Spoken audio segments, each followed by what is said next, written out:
الحمد لله رب العالمين الرحمن الرحيم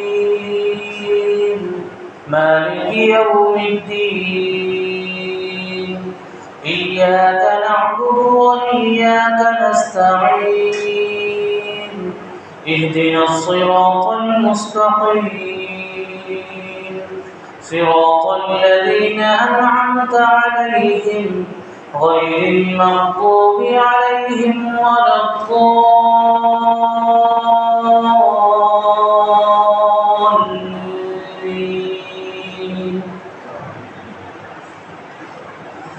وإذ قال إبراهيم رب اجعل هذا البلد آمنا واجنبني وبني أن نعبد الأصنام رب إنهن أضللن كثيرا من الناس فمن تبعني فإنه مني ومن عصاني فإنك غفور رحيم.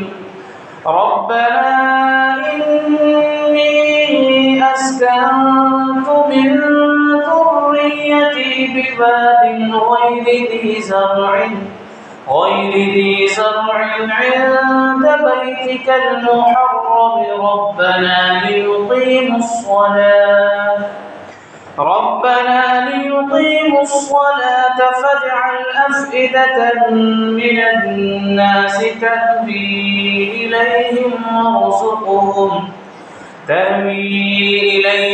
وارزقهم من الثمرات لعلهم يشكرون. ربنا إنك تعلم ما نخفي وما نعلن وما يخفى على الله من شيء في الأرض ولا في السماء. الحمد لله الذي وهب لي على الكبر إسماعيل وإسحاق إن ربي لسميع الدعاء. رب اجعلني مقيم الصلاة ومن ذريتي ربنا وتقبل دعاء. ربنا اغفر لي ولوالدي وللمؤمنين يوم يقوم الحساب. ولا تحسبن الله غافلا عما يعمل الظالمون إنما يؤخرهم ليوم تشخص فيه الأبصار مهطعين مقنعي رؤوسهم لا يرتد إليهم طرفهم وأفئدتهم هواء. الله أكبر. سمع الله لمن حمده. الله أكبر. الله أكبر. الله أكبر. الله أكبر.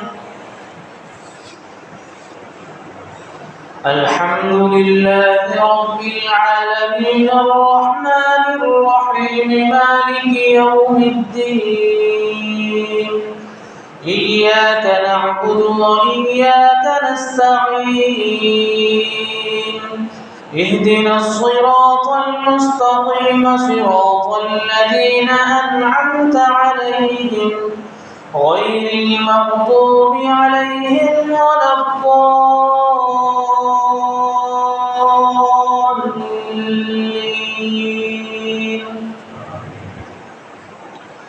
سبح اسم ربك الأعلى الذي خلق فسوى والذي قدر فهدى والذي أخرج المرعى فجعله غثاء أحوى سنقرئك فلا تنسى إلا ما شاء الله إنه يعلم الجهر وما يخفى ونيسرك لليسرى فذكر إن نفعت الذكرى سيذكر من يخشى ويتجنبها الأشقى الذي يصلى النار الكبرى ثم لا يموت فيها ولا يحيا قد أفلح من تزكى وذكر اسم ربه فصلى بل تؤثرون الحياة الدنيا والآخرة خير وأبقى إن هذا لفي الصحف الأولى صحف إبراهيم وموسى. الله أكبر.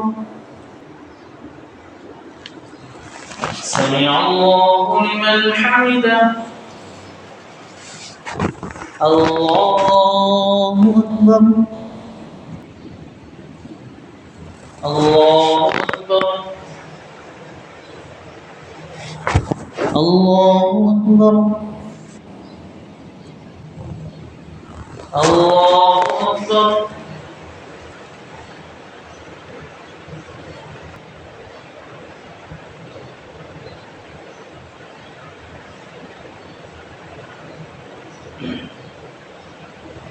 السلام عليكم ورحمة الله. السلام عليكم ورحمة الله. بسم الله الرحمن الرحيم. नबी करीम सल्लल्लाहु अलैहि वसल्लम का इरशाद है कि जब मुसलमान दुआ करता है बशर्ते कि ख़ता रहमी या किसी गुनाह की दुआ ना करे तो हक़ ताला शानहू के यहाँ से 3 चीज़ों में से एक चीज़ ज़रूर मिलती है। या ख़ुद वही चीज़ मिलती है जिसकी दुआ की, या उसके बदले में कोई बुराई मुसीबत उससे हटा दी जाती है, या आखिरत में उसी कदर सवाब उसके हिस्से में लगा दिया जाता है। एक हदीस में आया है कि क़यामत के दिन हक़ ताला शानहू बंदे को बुलाकर इरशाद फरमाएंगे कि ए मेरे बंदे, मैंने तुझे दुआ करने का हुक्म दिया था और उसके कबूल करने का वादा किया था। तूने मुझसे दुआ मांगी थी, वो अर्ज़ करेगा मांगी थी। इस पर इरशाद होगा कि तूने कोई दुआ ऐसे नहीं की जिसको मैंने कबूल न किया हो। तूने फ़लाँ दुआ मांगी थी कि फ़लाँ तकलीफ़ हटा दी जाए, मैंने उसको दुनिया में पूरा कर दिया था। और फ़लाँ गम के दफ़ा होने के लिए दुआ की थी, मगर उसका असर कुछ तुझे मालूम नहीं हुआ। मैंने उसके बदले में फ़लाँ अजर व सवाब तेरे लिए मुतय्यन किया। हुज़ूर सल्लल्लाहु अलैहि वसल्लम इरशाद फरमाते हैं कि उसको हर दुआ याद कराई जाएगी और उसका दुनिया में पूरा होना या आखिरत में उसका इवज़ बतलाया जाएगा। इस अजर व सवाब की कसरत को देखकर वो बंदा इसकी तमन्ना करेगा कि काश दुनिया में उसकी कोई भी दुआ पूरी न हुई होती कि यहाँ उसका इस कदर अजर मिलता। गर्ज़ दुआ निहायत ही अहम चीज़ है। इसकी तरफ से गफलत बड़े सख्त नुकसान और ख़सारे की बात है। और ज़ाहिर में अगर कबूल के आसार ना दिखें तो बद्दिल न होना चाहिए।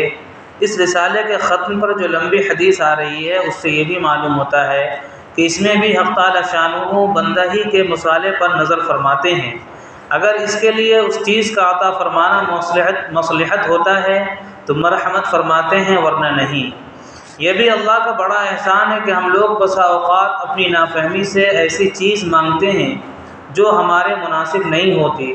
اس کے ساتھ دوسری ضروری اور اہم بات قابل لحاظ یہ ہے کہ بہت سے مرد اور عورتیں تو خاص طور سے اس مرض میں مبتلا ہیں کہ بسا اوقات غصے اور رنج میں اولاد وغیرہ کو بد دعا دیتے ہیں۔ یاد رکھیں کہ اللہ جل شانہ کے عالی دربار میں بعض اوقات ایسے خاص قبولیت کے ہوتے ہیں کہ جو مانگو مل جاتا ہے۔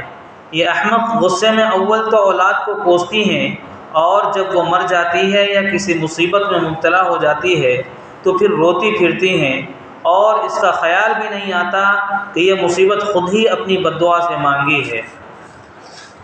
اللہ تعالی ہم سب کو عمل کی توفیق عطا فرمائے۔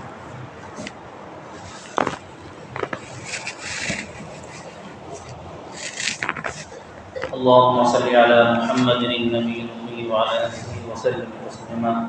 ربنا آتنا في الدنيا حسنة وفي الآخرة حسنة وقنا عذاب النار۔ ربنا لا تزغ قلوبنا بعد إذ هديتنا وهب لنا من لدنك رحمة إنك أنت الوهاب۔ رب ارحمهما كما ربياني صغيرا رب ارحمهما كما ربياني صغيرا رب ارحمهما كما ربياني صغيرا۔ اللهم إنك عفو تحب العفو فاعف عنا يا كريم۔ اللهم إنك عفو تحب العفو فاعف عنا يا كريم۔ اللهم إنك عفو تحب العفو فاعف عنا يا كريم۔ إن الله وملائكته يصلون على النبي يا أيها الذين آمنوا صلوا عليه وسلموا تسليما۔ اللهم صل على محمد وعلى آل محمد كما صليت على إبراهيم وعلى آل إبراهيم إنك حميد مجيد۔ اللهم بارك على محمد وعلى آل محمد كما باركت على إبراهيم وعلى آل إبراهيم إنك حميد مجيد۔ وصلى الله تعالى على خير خلقه محمد وعلى آله وصحبه أجمعين برحمتك يا أرحم الراحمين۔